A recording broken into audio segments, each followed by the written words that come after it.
मन में इच्छा ना हो, भक्ति करनी है बिना इच्छा के, और परमात्मा बिना इच्छा के भी सब कुछ प्रदान करता है। सुदामा जी ने कुछ मांगा नहीं है, बिना इच्छा के दिया।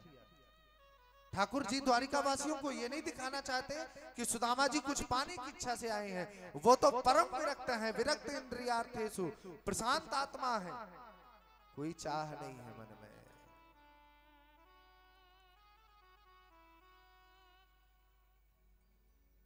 इसलिए महाराज कुछ दे करके नहीं थे।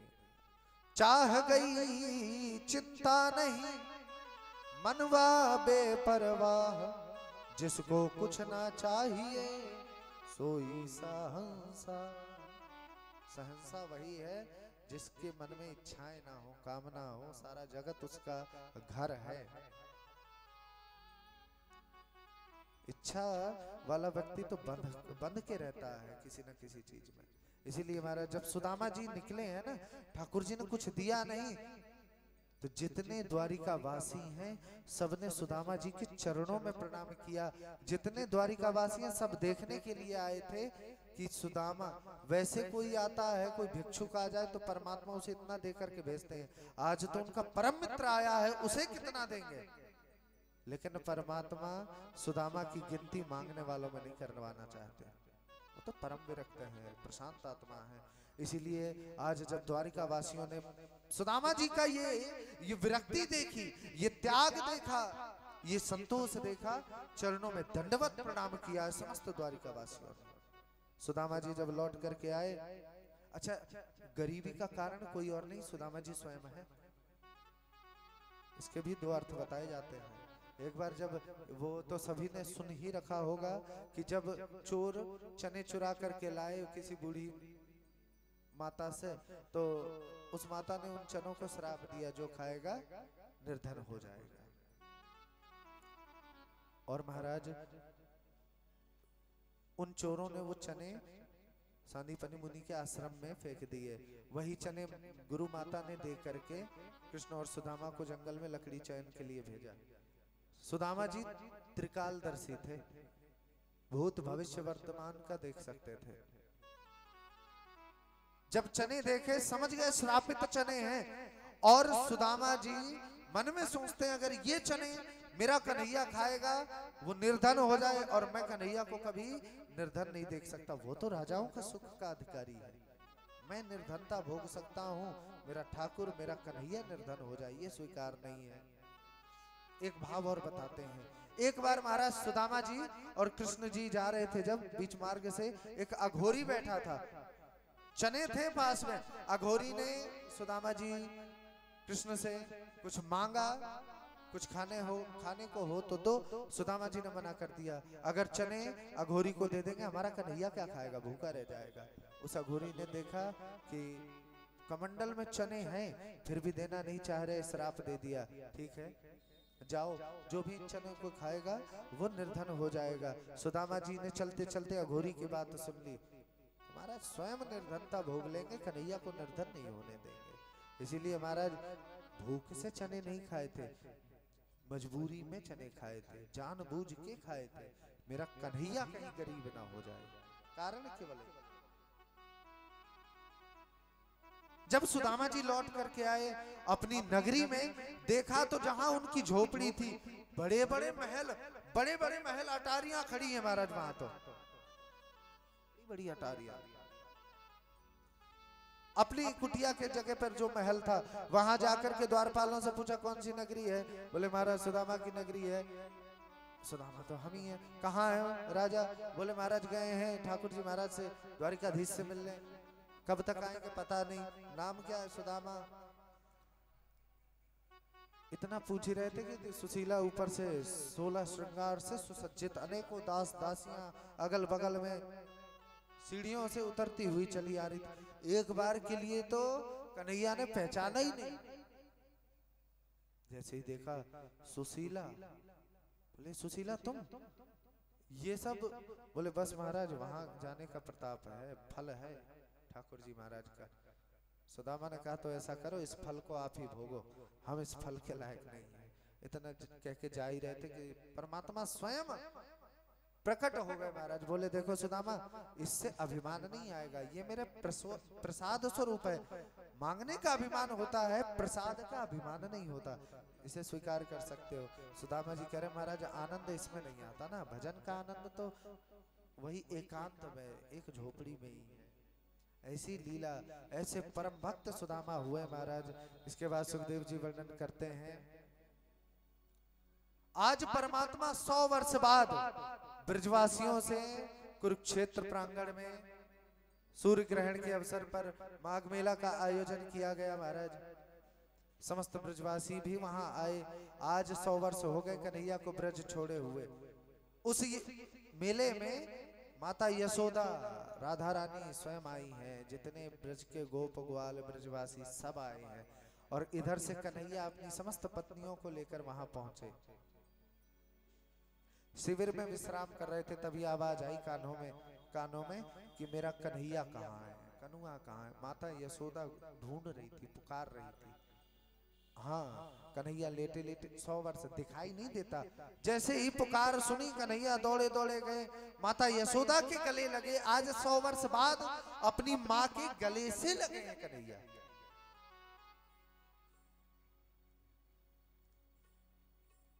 परमात्मा ने अपने पत्नियों को राधा रानी के साथ सत्संग करने के लिए भेजा, चर्चा करने के लिए। दूध लेकर के गई परीक्षा लेने के लिए, गरम दूध लेकर के प्रेम की परीक्षा लेने के लिए गई। जैसे ही जाकर के देखा, प्रथम द्वार पर राधा रानी की न जाने कितनी सखियां खड़ी हैं। उनसे कहा महाराज राधा रानी, उन्होंने कहा भीतर है। उनसे भीतर भी सखियों का पैरा। 7 पहरों के बाद श्री राधा रानी मध्य में विराजमान है। जाकर के राधा रानी से मिली, उन्हें दूध का लोटा पकड़ाते हुए कहने लगी महाराज ठाकुर जी महाराज ने भेजा है, कन्हैया ने भेजा। कन्हैया का नाम सुनते ही वह गरम दूध गट गट करके पी गई। देखा नहीं गरम है क्या है। जितनी पत्नियां थी देख करके चकित रह गई। इतना अनन्य भाव, इतना प्रेम। उनसे चर्चा करने के बाद उन्होंने कन्हैया की कुछ बातें बताई, बचपन की किस्से कहानियां बताएं और उन्हें प्रेम का महत्व समझाया। लौट करके जब पत्नियां आई, देखा तो ठाकुर जी महाराज के चरणों में छाले पड़े हुए हैं। जैसे ही चरण के छाले देखे तो पत्नियां पूछती महाराज ये चरणों में छाले कैसे? क्या आप बिना पादुकाओं के, क्या आप नंगे पैर जमीन पर चलने ज्यादा चल लिए? क्या आप तपती भूमि पर चलने लगे? ये छाले क्यों हैं? बोले महाराज ये आप ही के दिए हैं। बोले कैसे? आपने ये जो गरम गरम दूध राधा रानी को पिलाया है उसके छाले। राधा रानी के हृदय में मेरे चरण का निवास है। राधा कृष्ण एक हैं, अलग अलग नहीं है। एक ज्योति रघुद्वेधा राधा माधव रूपिणम। एक ही ज्योति है। प्रेम की परिभाषा, प्रेम का महत्व समझाने के लिए सृष्टि पे अवतार लिया है। कहीं दुनिया गलत ना समझ बैठे प्रेम को। इसीलिए इसके बाद महाराज वर्णन करते हैं, प्रश्न उठा सभा में प्रथम पूज्य कौन है? तब जाकर के पांडवों ने कहा महाराज प्रथम पूज्य तो केवल कृष्ण है। शिशुपाल ने विरोध किया। ठाकुर जी महाराज ने, शिशुपाल ठाकुर जी महाराज की बुआ का बेटा है। उन्होंने कहा बुआ इसकी 100 गलतियों को क्षमा करूंगा, 100 अपराध को क्षमा कर दूंगा, लेकिन 100 के ऊपर गया तो छोड़ूंगा नहीं। इसलिए महाराज शिशुपाल भी चालू था, चालाक था। जब भी कृष्ण को गाली देता था गिनता रहता था। जहां 99 होती रुक जाता, जहां 99 होती रुक जाता। ऐसी चालाक। आज महाराज जैसे सुना पांडवों के मुख से कि इस संसार में प्रथम पूज्य ये द्वारिकाधीश है, ये गंवार है, अरे बड़ा क्रोध आया। आज गिनती गिनना भूल गया, गाली देना आरंभ कर दी। गिनती गिनना भूल गया। जैसे ही 100 के पार गई, परमात्मा ने सुदर्शन को आदेश दिया, शिशुपाल का भी उद्धार कर दिया।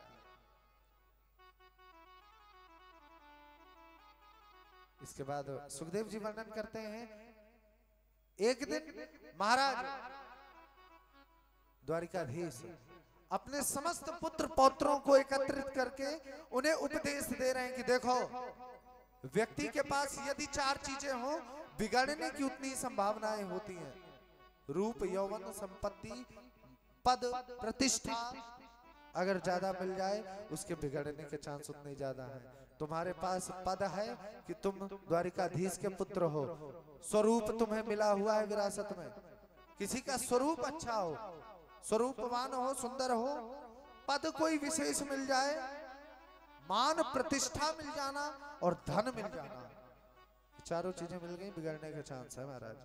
समझा रहे हैं पुत्र पौत्रों को, कभी भी गलती से भी मद में आकर के, अभिमान में आकर के कभी संतों का, ब्राह्मणों का अपमान मत करना, ये बात ध्यान रखना। उपदेश दिए, उपदेश समझ में नहीं आया। कुछ संत द्वारिका नगरी में आए हुए थे, तो परमात्मा के पुत्र पौत्रों ने मिलकर के सांब को स्त्री बनाया, उसके पेट में कपड़ा बांध दिया और ले गए द्वारिका में जितने संत उपस्थित से सभी के समक्ष कि महाराज बताओ, ये गर्भवती स्त्री है, इसके पुत्र होगा या पुत्री? दुर्वासा ऋषि ने ध्यान लगा करके देखा, क्रोध आया। संतों का हंसी उड़ा रहे हो महाराज, संतों की हंसी, संतों का अपमान करने के लिए आए हो? जाओ, इसके पेट से ये कपड़ा हटाओगे तो मूसल निकलेगा, जो तुम्हारे समस्त यदुवंशियों के नाश का, विनाश का कारण होगा। डर करके, भयभीत होकर के, घबरा करके लौट कर आए।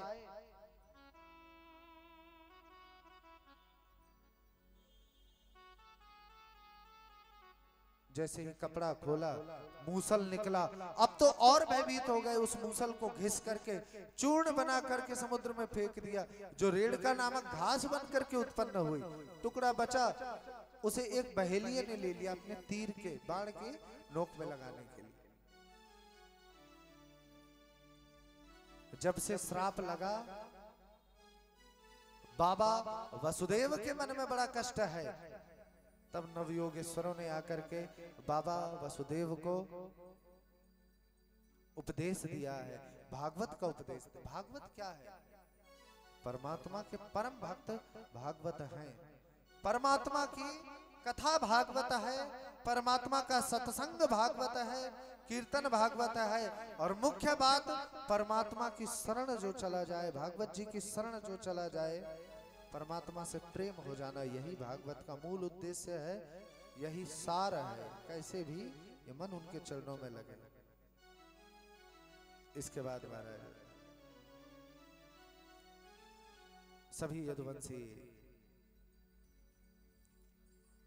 युद्ध क्षेत्र में समुद्र के किनारे पहुंचे। समुद्र के किनारे जाकर के आज सभी का ये विचार बना कि जाकर के कुछ ऐसे मनोरंजन किया जाए महाराज। वहां जाकर के खेलने लगे हैं, और खेल खेल में वो जो रेड़का घास उत्पन्न हुई थी, उस घास को उखाड़ करके एक तलवार जैसा बना करके खेल रहे हैं। उन्हें क्या पता महाराज कैसा क्या है, लेकिन जिस समय वो खेलते हैं वो घास वास्तविकता में वो तलवार का ही काम करती। खेल खेल में ही यदुवंशी मारे गए। परमात्मा ने देखा सभी यदुवंशी मारे गए, तो उद्धव से कहा, उद्धव जाकर के विदुर को मेरा संदेश देना कि जाकर के मेरा भजन करे, मेरे नाम को स्मरण करे, अंत में मेरे धाम की प्राप्ति उसे होगी। अर्जुन के साथ अपनी पत्नियों को भेजा, अर्जुन इनको ले जाना, मेरे जाते ही द्वारिका जलमग्न हो जाएगी। अर्जुन लेकर के गए। वर्णन ऐसा आता है कि कुल भीलों ने बीच में ही लूट लिया। इसके बाद परमात्मा एक वृक्ष के नीचे बैठ करके विश्राम कर रहे थे। तभी जब वो विश्राम कर रहे, एक पैर के ऊपर दूसरा पैर रख के तलवा दिख रहा था, तो दूर से बहेलिये ने देखा जैसे कोई मृग, हिरन हो, उसने उस पर निशाना लगाया। जैसे ही तीर जाकर के तलवे में लगा, रक्त बहना आरंभ हुआ। दौड़ करके वो बहेलिया पास में पहुंचा, देखा तो ठाकुर जी महाराज के चरण में वो तीर आकर के लगा। बार बार क्षमा याचना करता है। परमात्मा ने कहा, देखो चिंता करने की आवश्यकता नहीं है, ये सब मेरे ही इच्छा से हुआ है। ये बहेलिया पूर्व जन्म का बाली है, जिसे परमात्मा ने छल से मारा, आज उसी बाली ने परमात्मा को बहेलिया के स्वरूप में परमात्मा ने उसको कहने का अवसर नहीं दिया, बदला पूर्ण किया। परमात्मा कह रहे देखो इस संसार में जो कुछ भी होता है मेरी इच्छा से होता है, मेरे कहने से होता है। और महाराज इतना कह करके उसे आशीर्वाद दे करके परमात्मा की एक स्वरूप से परमात्मा श्रीमद् भागवत जी में विराजमान हो गए। परमात्मा श्री राधा रानी के साथ एक स्वरूप में श्रीमद् भागवत जी में समाहित हो गए और एक स्वरूप से परमात्मा अपने धाम को गए हैं। और महाराज एक स्वरूप से परमात्मा आज भी इस वृंदावन के कण कण में निवास करते हैं। परमात्मा आज अपने धरा धाम को छोड़ करके गए। बोलिए बाके में हरिलाल की, श्रीमद् भागवत महापुराण की। इसके बाद अंतिम में महाराज दत्तात्रेय जी के 24 गुरुओं का वर्णन आया। उन्होंने 24 गुरु बनाए, सबसे कोई ना कोई शिक्षा ली है। पक्षी को गुरु बनाया, अजगर को गुरु बनाया, जल को गुरु बनाया, आकाश को गुरु बनाया, सबसे कोई ना कोई शिक्षा उन्हें मिली। इसके बाद अंत में कलियुग के गुणों का बखान किया गया है। गुण अब गुण बताए। कलियुग का सबसे बड़ा गुण यत् फलम नास्ति तपसा न योगेन समाधिना तत्फलम लभते सम्यक् कलोके सब कीर्तनात्। जो फल सतयुग में लाखों वर्ष तपस्या में नहीं है, जो फल त्रेता में हजारों यज्ञ करने से नहीं मिलता, जो फल द्वापर में हवन यज्ञ भंडारे से नहीं मिलता, वही फल कलयुग में केवल एक बार के नाम स्मरण से मिल जाता है। सच्चे हृदय से निष्ठा से नाम पुकारो, परमात्मा कृपा करते हैं। कलयुग केवल नाम आधारा, कलयुग केवल नाम आधारा। सुमिर सुमिर नर उतर पार,